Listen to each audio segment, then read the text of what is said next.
मेरी पत्नी का उम्र 23 साल है। मेरी पत्नी का एक पाँव नहीं था, लेकिन वो बहुत अमीर घराने से ताल्लुकात रखती थी। वो बहुत ही खूबसूरत थी, इसलिए मैंने उसे शादी कर ली। वो एक पैर में नकली पाँव लगाती थी। हम दोनों घर में अकेले रहते थे, लेकिन रोज रात को मुझे छत से अजीब अजीब रोने की आवाज आती थी और मेरी पत्नी भी बिस्तर से गायब हो जाती थी। उसका बाहर से कोई लड़के से चक्कर लग रहा था। उसका नकली पाँव कमरे में ही पड़ा रहता।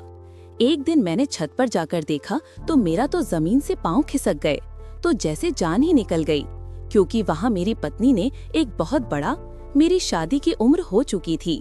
जब मुझे लड़की की फोटो दिखाई गई तो मैं बहुत ही ज्यादा खुश हुआ। मेरे दिल में बहुत सारे जज्बात थे, लेकिन जब मुझे पता चला कि उसके एक पाँव में कुछ गड़बड़ है तो मेरे होश उड़ गए। बल्कि यही नहीं, वो तो उसकी जगह एक नकली पैर का इस्तेमाल भी करती है। मैं रिश्ता करवाने वाले पर गुस्सा हो गया और उससे कहा कि मुझ में पर कौन से बुरे दिन आए हैं कि मैं बिना पैर की लड़की से शादी करूं। मैं अच्छा भला खूबसूरत, मानो जवान हूं, मुझ में कोई कमी नहीं है, तो फिर मैं इस तरह का कड़वा घूंट आंखें बंद करके कैसे पी जाऊं। मुझे मेरे रिश्तेदारों ने भी समझाया कि भले ही इस लड़की के एक पाँव में कमी है, लेकिन यहाँ लड़की बहुत अमीर घराने से है, मगर इसको अपनी इस कमी का एहसास है, इसलिए ये एक मिडिल क्लास लड़के से शादी करना चाहती है। अगर इसका ये पाँव भी ठीक होता तो तुम इसके सहारे तक भी ना पहुंच पाते। ये बात मेरे दिल को लगी और मैंने उसे लड़की से शादी करने के लिए हाँ कर दी। उसका नाम पूनम था। वो वाकई बहुत खूबसूरत लड़की थी। उसका एक बहुत बड़ा घर था और उसे घर में वो बिल्कुल अकेली रहती थी। खैर, उससे मेरी शादी हो गई, लेकिन जैसे ही रात को मैं उसके पास गया तो उसने मुझे अपने पास बैठने से भी इनकार कर दिया और बोली कि मैंने कसम खाई है और भगवान से भी वादा किया हुआ है, मैं एक दुनिया आपके साथ नहीं सो सकती, क्योंकि मैंने भगवान से एक मन्नत मांगी थी कि अगर मुझे मेरी पसंद के पतिदेव मिले तो मैं 1 महीना तक लगातार उपवास करूंगी और 1 महीना तक अपने पति के साथ भी नहीं सोऊंगी। मैं उसकी इस तरह की अजीब शर्त पर हैरान था, लेकिन क्या करता, मैं ठहरा सीधा साधा अनपढ़ इंसान, इसलिए उसकी इस शर्त को मानने पर राजी हो गया। और फिर वो बोली कि हम इस घर में ही रहेंगे, क्योंकि अगर हम यहाँ नहीं रहेंगे तो फिर इधर कौन रहेगा, और इस घर को संभालने वाला मेरा और कोई भी नहीं है। मैंने कहा कि मैं हूँ ना, मैं संभाल लूंगा इस घर को। अब वो घर भी मेरा था और पूनम की सारी दौलत भी मेरी थी, और इधर पूनम को भी इससे कोई मतलब नहीं था। मैं इस बात पर खुद जरूर था कि मेरी पत्नी के साथ साथ मुझे दौलत और घर भी मिल गया, लेकिन इसका मतलब ये नहीं था कि मैं उसे मोहब्बत नहीं करता था, क्योंकि वो इतनी प्यारी थी कि उससे कोई भी मोहब्बत कर सकता था। मैं उसे पाकर बहुत खुश था।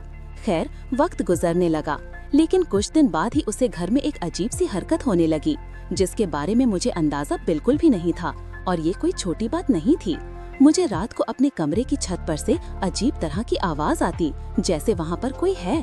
एक बार मैं चेक करने के लिए ऊपर ही चला गया। मुझे लगा कि कोई चोर होगा, लेकिन ऐसा कुछ भी नहीं था। ऊपर बहुत ज्यादा अंधेरा था। पूनम ने कहा कि छत पर कई सालों से कोई भी नहीं जाता है और छत की किसी ने देखभाल भी नहीं की है, क्योंकि मैं अपने पैरों की वजह से ऊपर नहीं चढ़ पाती, इसलिए मैंने वहाँ का काम भी नहीं करवाया है। मैंने उससे कहा कि मुझे भी छत पर नहीं जाना, क्योंकि अगर तुम ऊपर नहीं जा सकते तो फिर मैं भी ऊपर नहीं जाऊंगा, इसलिए वहाँ का काम करवाना जरूरी नहीं है, बेकार में खर्चा क्यों किया जाए। लेकिन कोई ना कोई गड़बड़ जरूर है। आज के दिन भी मुझे रात को आवाज आई और मैं जाग गया, लेकिन जब मैंने अपने साथ वाले बिस्तर पर देखा तो मेरी जान निकल गई। मैंने देखा कि मेरी पत्नी का वो नकली पाँव बिस्तर के नीचे पड़ा था और मेरी पत्नी कमरे से गायब थी। वो नकली पैर का इस्तेमाल सारा दिन करती थी, लेकिन रात को सोने से पहले उतार देती थी, लेकिन आज वो इसके बगैर कहीं कैसे जा सकती थी। मैं सोच में पड़ गया। वो तो व्हील चेयर का इस्तेमाल भी नहीं करती थी, बस इस नकली पैर के सहारे से ही वो थोड़ा बहुत चल पाती थी। भले ही उसे चलने में थोड़ी देर लगती थी, लेकिन व्हील चेयर पर बैठना वो बिल्कुल भी पसंद नहीं करती थी। उसका कहना था कि मुझे व्हील चेयर पर बैठने से नफरत है, उसे वो बिल्कुल भी इस्तेमाल न करती थी। लेकिन ये क्या, नकली पैर तो उसका यहीं पड़ा था, तो ऐसे में वो कहाँ जा सकती थी। जब से शादी हुई थी, मेरी पत्नी ने मुझे किसी से भी नहीं मिलाया था, जबकि मुझे कहा गया था कि उसका एक बड़ा कारोबार है जो बहुत सारे लोग मिलकर चलते हैं। उसने बस मुझे घर की जिम्मेदारी दी थी, लेकिन कारोबार के बारे में कुछ नहीं बताया था। घर में पैसे तो आ रहे थे, लेकिन कहाँ से आ रहे थे ये मुझे बिल्कुल नहीं पता था। खैर, अभी मैं अपनी पत्नी को तलाश करना चाहता था, क्योंकि अगर वो बिना पैर के कहीं गई थी तो इसका मतलब कि वो चल सकती थी और वो ड्रामा कर रही थी, वरना एक इंसान अपने पैर के बिना कहीं कैसे जा सकता है। तो फिर वो कमरे से बाहर कैसे आए? बाथरूम का दरवाजा खुला हुआ था, लेकिन बाथरूम में नहीं थी। मैं कमरे से बाहर निकल गया और उसको ढूंढने लगा, लेकिन फिर मुझे कमरे से हल्की सी कहरने की आवाज आई। जब मैं वापस आया तो सामने उसको देखा तो मेरे तो होश उड़ गए। मेरी पत्नी बेड पर बैठी थी और कोई तप पढ़ रही थी। मैंने कहा कि अभी तुम कहाँ गई थी? तो कहने लगी कि मैं तो कहीं भी नहीं गई थी।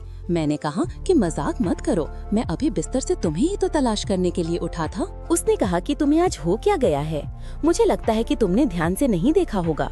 मैंने अपनी पत्नी से इतनी बहस नहीं की और सोचने लगा, जब उसने झूठ बोल ही दिया है तो इसका मतलब वो मुझसे हमेशा झूठ बोलती रही थी। लेकिन आज इतना सफेद झूठ वो मुझसे क्यों बोल रही थी? मैंने अपनी आंखों से देखा था कि वो कमरे में नहीं थी, तो फिर वो मुझसे ऐसा झूठ क्यों बोल रही थी? क्या वो नहीं समझती थी कि वो एक अपाहिज लड़की है? अगर वो इस तरह से झूठ बोलेगी तो पकड़ी जाएगी। अचानक से मैं भी बदल गया और मैंने कहा, शायद मुझे गलतफहमी हो गई होगी। असल में तुम इतनी पतली हो कि बिस्तर पर पड़ी होते हुए भी नजर नहीं आती। रजाई में तो इंसान जैसे खो जाता है। मैं अपनी बात पर हंसने लगा और उसने भी मेरा साथ दिया।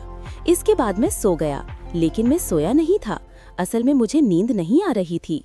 अगले दिन मुझे फिर से छत पर किसी के चलने की आवाज आई और जब पलट कर देखा तो मेरी पत्नी कमरे में नहीं थी। लेकिन आज मैं सोने का ड्रामा करता रहा, क्योंकि कल मुझे उसे रात से पर्दा उठाना था और मैं चाहता था कि मेरी पत्नी थोड़ी बेफिक्र हो जाए, कहीं वो सावधान न हो गई हो। वो मेरा साथ इतना खेल खेल रही थी तो इसका मतलब कि वो आम इंसान नहीं थी, वो बहुत चालाक औरत थी।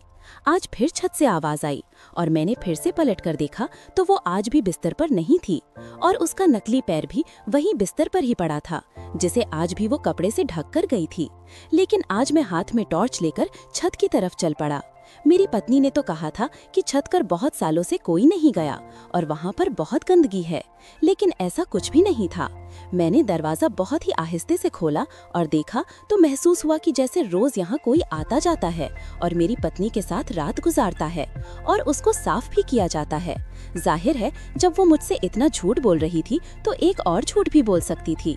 ऊपर गया तो मेरा दिल बैठ गया, क्योंकि मुझे किसी मर्द की आवाज आई। क्या मेरी पत्नी मुझे धोखा दे रही थी? क्या वो किसी और मर्द के साथ छत पर मौजूद थी?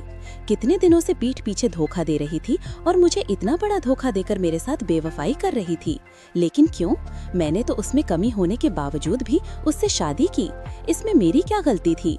मैं ऊपर गया तो सब कुछ बिल्कुल साफ था और लाइट भी ऑन थी। ऊपर एक कमरा भी बनाया गया था। मेरा दिल बहुत जोर जोर से धड़क रहा था।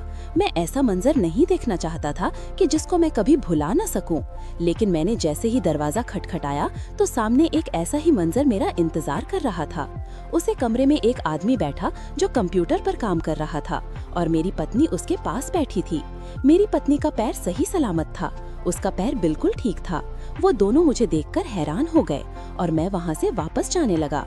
मेरी पत्नी भागते हुए मेरे पीछे आई और उसको चलता हुआ देखकर मैं रुक गया। तो मैंने कहा कि तुमने मेरे साथ इतना बड़ा खेल खेला। तो वो कहने लगी कि असल में मैं एक ऐसा काम करती हूँ जिसके बारे में मैं किसी को कुछ नहीं बता सकती, लेकिन वो काम मेरे देश के लिए बिल्कुल भी बुरा नहीं है और ना ही यहाँ की रहने वालों के लिए बुरा है, लेकिन हम ये बातें किसी को बता नहीं सकते। मैंने जानबूझकर एक पैर अन्य होने का ड्रामा किया हुआ है, क्योंकि ऐसे काम में बहुत खतरा था।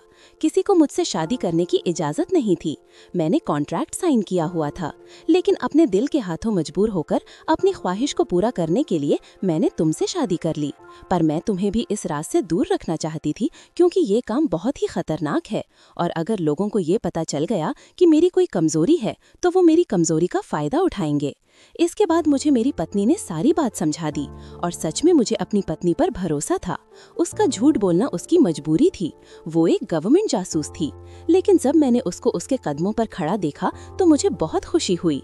मैंने कहा कि मुझे बहुत खुशी हो रही है कि तुम्हें कोई नुक्स नहीं है, लेकिन तुमने मुझसे ये बात इतने दिनों तक कैसे छुपाए रखा? उसने कहा कि हमें भेस बदलना सिखाया जाता है और जगह जगह जाकर क्रिमिनल पर घाट लगाना सिखाया जाता है। अब मैं तुम्हें देखते ही समझ गई थी कि तुम एक सीधे साधे इंसान हो।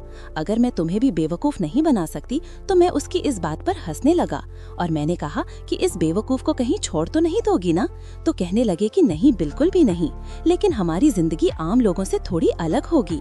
मैंने उससे कहा कि मुझे कोई एतराज नहीं है, मैं हर तरह से तुम्हारा साथ देने की कोशिश करूंगा। उसने मुझसे कहा था कि तुम घर संभालो, क्योंकि उसका काम मैं नहीं कर सकता था, लेकिन मुझे उस पर गर्व है। तो दोस्तों, कैसी लगी हमें कमेंट करके जरूर बताएं। हमारी कहानी कैसी लगी आपको?